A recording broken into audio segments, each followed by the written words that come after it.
हिडिंबा।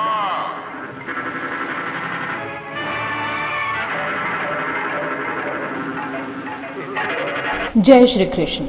हिडिंबा एक राक्षसी होने के बावजूद भी शस्त्र और शास्त्र दोनों की ज्ञाता थी। साथ ही वो नीति विशेषज्ञ थी और उसने अपने पुत्र घटोत्कच को इन सभी गुणों का ज्ञान बखूबी दिया था।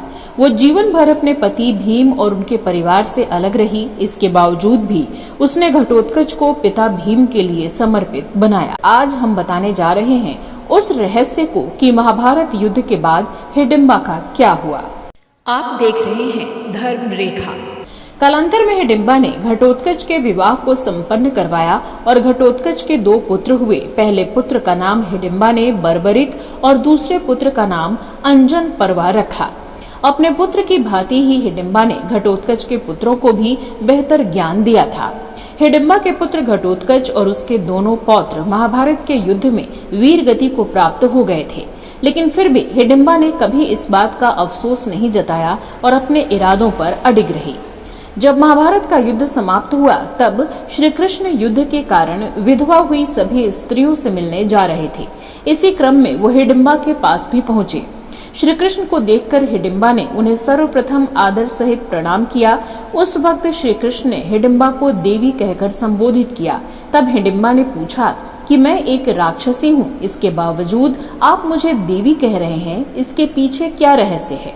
तब श्री कृष्ण ने कहा कि महाभारत के युद्ध में आपके जैसा सर्वश्रेष्ठ भूमिका निभाने वाली स्त्री किसी देवी से कम नहीं हो सकती।